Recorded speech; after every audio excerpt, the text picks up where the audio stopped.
First thing you're gonna do is pop the hood, remove the lid to the brake fluid reservoir.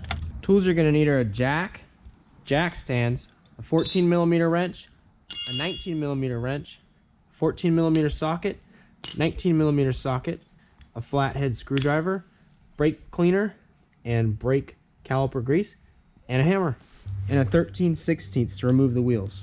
I'm gonna slide the jack under the vehicle, jacking it up right here underneath the spring.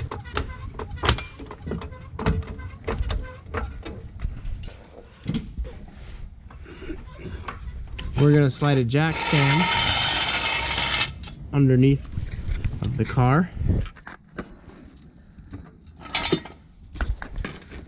Right about there.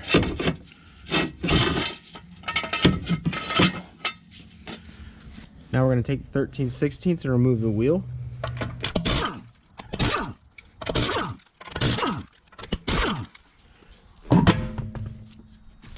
Now we're going to take the flathead screwdriver and stick it into the caliper and pry against the piston to compress it. What makes this brake job a little trickier is that this trailing arm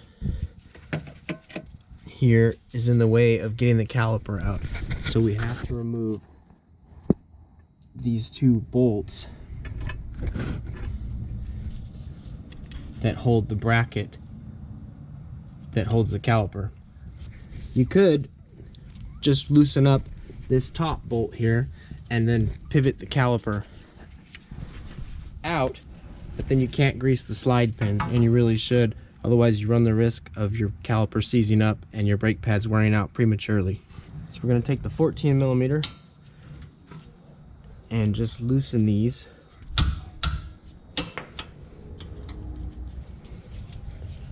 The poor man's impact.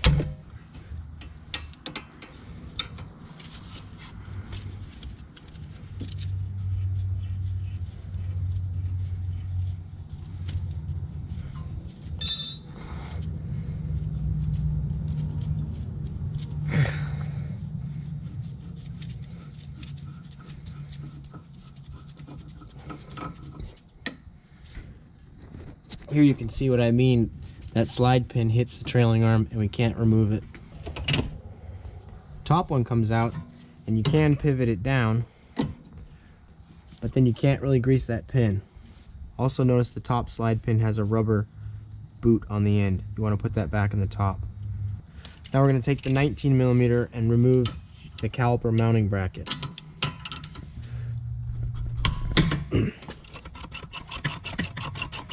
We're going to leave it on there so we can get the bottom one loose. We got to the bottom one with an extension and a 19mm.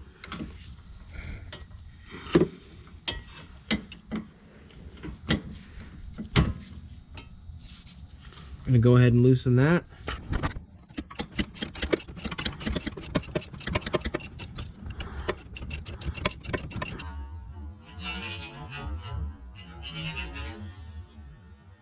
Gotcha.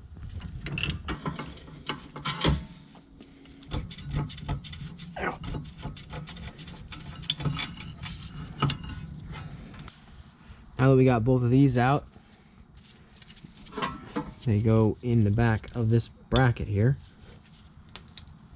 We can slide these out, clean them up, and grease them up.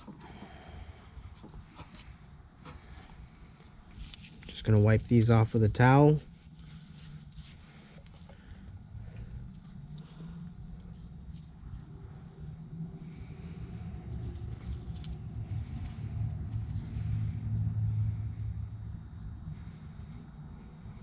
Take some of the brake clean,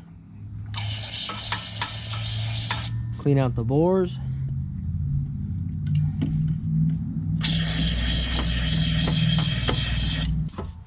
We're going to lift the bracket out. We're going to pop both the pads out and they just slide out. The inner one has a warning bar on it if your replacement pads came with one. Ours did on the other side, but not on this side, so I don't know what's up with that. Then we're gonna match up these anti-rattle clips.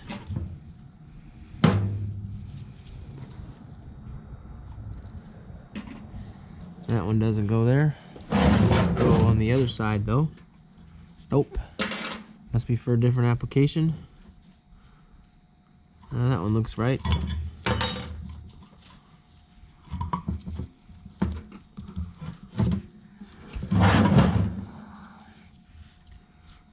Nope.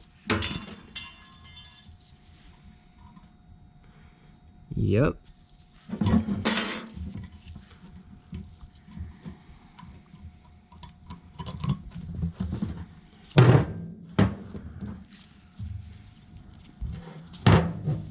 Slide the new pads in. Rounded edge goes toward the outside. Pad material toward the center.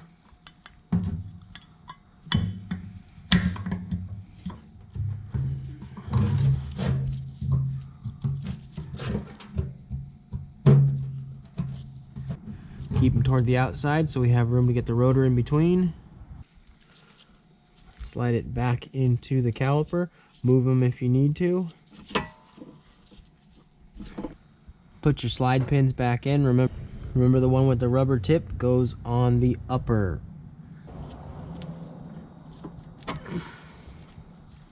Put the bottom one in.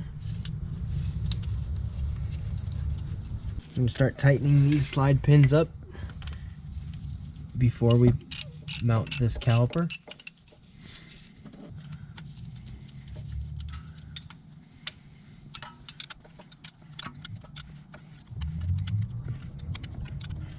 Spread the pads apart to make room for the rotor.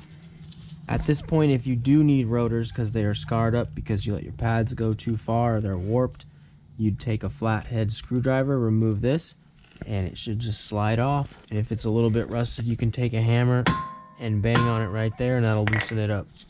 I'm gonna put the 19 millimeters back in the back. Wiggle the caliper a little bit if the bolt's not lining up.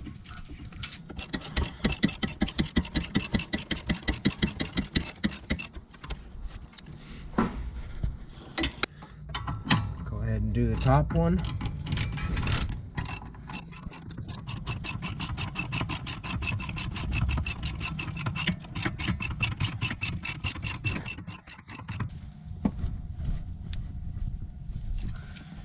Go ahead and spin the rotor.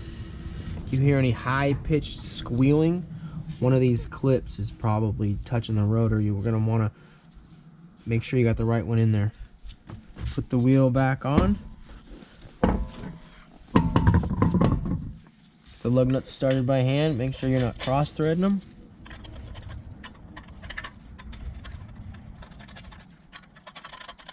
Tighten them to the vehicle manufacturer's torque specs in a crisscross pattern so the wheel seats evenly against the hub.